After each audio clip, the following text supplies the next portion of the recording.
Alors pour ce qui est de l'équipe de France, hier ils se sont entraînés normalement à la Bentley University. Ça a donné place à une mise en place tactique qui nous a permis d'avoir quelques éléments sur la composition d'équipe probable. On va en parler dans quelques instants. Messaoud, cet après-midi il y a une conférence de presse toujours au même endroit à la Bentley University de William Saliba et de Lucas Digne qui devraient débuter face à l'Irak. Dans la foulée il y aura un entraînement et puis les Bleus passeront une dernière nuit ici à Boston dans leur hôtel du centre-ville et prendront la direction de Philadelphie demain. Et puis ensuite, activité classique avec la conférence de presse de Didier Deschamps et un joueur, peut-être le capitaine Kylian Mbappé, on l'espère. Entraînement dans la foulée dans la ville de Philadelphie. Et puis lundi, ça sera l'heure du match face à l'Irak à 17h heure locale.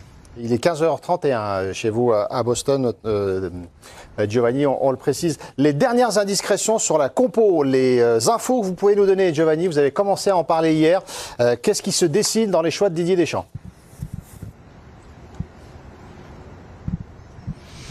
On avait eu très vite en fait la confirmation et les tendances qu'il y aurait 2 à 3 changements pour le match face à l'Irak. Le staff de l'équipe de France veut garder tout le monde sous pression sans bouleverser l'équilibre total de l'équipe. Devrait y avoir un changement total à gauche. Je parle bien sûr de la gauche de l'équipe de France, pas de débat politique, avec la titularisation normalement de Lucas Digne et de Bradley Barcola. Et puis un changement un petit peu plus inattendu avec Manu Koné qui devrait être associé à Adrien Rabiot dans le 4-2-3-1 de Didier Deschamps. C'est pas du tout une sanction envers Aurélien Tchouaméni. Il y a une forme de récompense pour Manu Koné qui est très apprécié par le staff des Bleus. Une manière aussi de ménager le joueur du Real Madrid qui, durant la saison, a connu parfois quelques pépins physiques. Donc ça donne pour le 11 Maignan dans les cages, à droite Koundé, à gauche Digne, Saliba dont les retours de mal de dos sont plutôt très positifs, associés à Upamecano, Koné, Rabiot, Barcola, Michael Olise possiblement en numéro 10. Faudra attendre les 2 dernières mises en place d'aujourd'hui et de demain.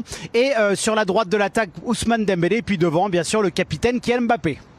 Giovanni Castaldi en direct de Boston où se trouve l'équipe de France avant de jouer son match. Oussa Tanguy face à l'Irak et Giovanni va vous écouter avec beaucoup d'attention parce qu'il doit faire son transfert ce soir. Mais écoutez bien Giovanni, peut-être que vous allez devoir le reporter. Oui, effectivement, parce qu'il y a des possibilités d'orage du côté de Philadelphie. C'est une information de l'équipe qui vient de tomber. Et effectivement, en cas d'orage, eh bien, la rencontre pourrait être reportée. Donc, il faudra peut-être prévoir l'imperméable pour notre cher Giovanni. Vous prenez toujours votre train pour Philadelphie ou pas, Giovanni ? Ah bah d'accord. J'ai bien compris que la direction de la chaîne L'équipe ne voulait plus de moi et leur meilleur moyen c'est de faire tomber les orages sur Philadelphie. Ça fait plaisir. C'est vrai qu'on va surveiller ça, mais ça veut dire que les conditions, quoi qu'il arrive, elles seront pénibles. Le stade n'est pas couvert à Philadelphie. Le stade à Philadelphie, ça... On va regarder. Oui, si le match doit être interrompu. Si le match doit être interrompu. Ou alors pour déplacer les supporters, mais on peut vérifier ça. J'avoue que j'ai pas la physionomie du stade. Il n'y a pas de toit. Pas de toit donc à Philadelphie. Le match qui aura lieu à 17h, heure de Philadelphie, et 23h en France. Oui, Giovanni.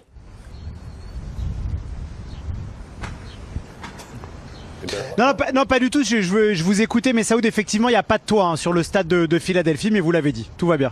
On va surveiller ça, la météo. Et chez vous à Boston, la météo, parce qu'on voit énormément de vent, évidemment. Si vous étiez sur le pas de tir à Ruhpolding, on dirait que les conditions sont dantesques. Ça brasse un peu. Non, écoutez, franchement, il fait très très bon. L'air est légèrement frais, mais c'est vrai qu'il y a beaucoup de vent. Après, sur la ville de Boston, c'est assez habituel. Il y a quand même beaucoup d'air.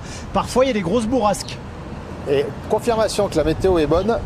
Jérémy Jalingro qui nous écoute, vous ne le disputerez pas pour ça. Est-ce qu'on peut descendre un petit peu le cadre, Jérémy ? Voilà, la preuve que les conditions sont excellentes du côté de Boston quand même, malgré tout. Ça vous va très bien, Giovanni. On rappelle l'info que vous nous donniez tout à l'heure et vous participez à la discussion, évidemment, à Bradley Barcola, titulaire donc, a priori, face à l'Irak pour le 2e match. Alors, il y a les noms également de Manu Koné et de Lucas Digne, mais est-ce que Barcola titulaire, c'est l'option qui vous interpelle le plus, le choix en tout cas, de Deschamps qui vous interpelle le plus ? Moi, non. Non, parce qu'ils étaient déjà pratiquement en balance dès le premier match. Ouais. Au vu de sa rentrée, il a gagné le droit d'être vu comme titulaire. Donc vous touchez à l'attaque dès le 2e match ? Ils n'ont pas du tout le même profil, Doué et Barcola. Donc c'est même pas... Ils sont en balance parce qu'ils ont un niveau exceptionnel tous les deux.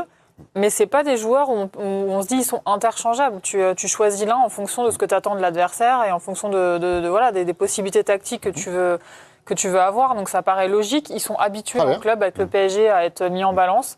Ils ont tout le temps eu des phases où voilà, il y en a un qui joue pendant un mois titulaire et l'autre qui est remplaçant et vice-versa. Donc pour moi, c'est naturel et c'est très bien. Non, pour nous, c'est Manu Koné. C'est Manu Koné, la vraie surprise. Ouais. À la place de Tchouaméni, mais Giovanni nous expliquait que c'était absolument pas une sanction pour Tchouaméni, mais une gestion de la part de C'est Didier peut-être pour la préparation de la suite du tournoi, c'est-à-dire quand on repassera à 3, Manu Koné, il aura quelques matchs dans les jambes. Par exemple. Voilà. Il a la vision, tu Ludo. fais vivre, tu le sais, même personne. Je l'imagine comme ça. Ton groupe. Dès le deuxième match, là. Non, mais c'est ça qui est intéressant dans le choix de Didier Deschamps. Oui, mais d'habitude, sous on change quand ça marche pas sur le premier match. Là, ça. Non, mais ça a marché. d'habitude, ça marche. Depuis 2014, il marche bien. Quasiment chaque première rencontre est remportée. Et souvent, il y a une structure de groupe qui a fait que le troisième match, en gros, c'était match des coiffeurs, puisque les 2 premiers avaient été gagnés. Et souvent, le troisième match, confère dès 2014 l'Équateur en troisième match. Tu fais un 0-0 qui n'apporte quasiment rien. Tu fais tourner dans les grandes largeurs. Là, tu perçois quand même assez nettement que dans ce groupe-là, l'Irak est l'équipe la moins forte des 3. Tu as quand même 2 équipes qui sont des quarts de finalistes potentiels, avec la Norvège et le Sénégal. Et avec l'Irak, tu as quand même une petite fenêtre de tir. Donc, pourquoi ne pas se priver, à dose homéopathique, d'intégrer 3 joueurs qui sont en plus des titulaires en puissance. Je veux dire, on n'est pas dans la gestion d'un effectif pour un plaisir à des coiffeurs, loin de là. Moi, j'ai une question, mais c'est une question pour vous tous et pour Giovanni, mais pourquoi on a les compos à l'avance, en fait ? Je comprends pas l'idée. Non, mais parce qu'il travaille bien, Giovanni. Non, mais je comprends le rôle des journalistes, il n'y a pas de problème, mais pourquoi Didier Deschamps laisse filtrer ces informations? On est quand même en Coupe du Monde. Je sais pas, on a l'impression que c'est accepté par tout le monde, que c'est normal. Peut-être parce que les choix sont. Je suis pas on va demander à Giovanni après. Je suis pas sûr que ça soit Didier qui les laisse filtrer. Lui, quand il met les équipes en place, il donne des indications sur le terrain quand tu fais des entraînements. Les joueurs parlent à leur famille, à leurs agents. Et ça a toujours existé, ça, Pierre. Ça a toujours existé. Il y a des possibilités quand même d'essayer de juguler ça, mais on a l'impression que c'est accepté. C'est une vraie question pour Giovanni, parce que lui, il pourra évidemment nous dire... Ça n'existe plus, Pierre, ça n'existe plus. Ça. Ouais. L'information, elle sort à un moment ou à un autre. Puisqu'il y a un peu logique aussi. Je comprends ce que tu veux dire, parce que nous... Même on est contre les joueurs et on se méfie des joueurs qui préviennent l'adversaire parce qu'ils sont potes avec Tartampion ou l'agent. Et... En fait, il y a toujours une relation qui existe quelque part. En sélection, en Coupe du Monde, t'as aucun proche, aucun entourage qui a intérêt à ce que l'adversaire il ait la compo.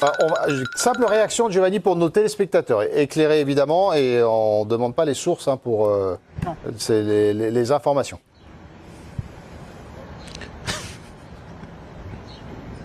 Non, mais après, il y a ce qui se passe à l'entraînement. Et Didier Deschamps, il doit travailler, il doit faire des mises en place. Parfois, il arrive qu'on puisse voir ce qui se passe durant l'entraînement. Il y a aussi, et ça c'est dans le management du sélectionneur, qui parle beaucoup à tout l'effectif, qui, quand il doit prendre une décision importante, va parler avec son joueur en amont. Donc parfois, le joueur peut avoir une conversation avec un proche qui peut être rapporté. Après, c'est pas vraiment dans le management de Didier Deschamps de faire de la compo d'équipe une surprise absolue.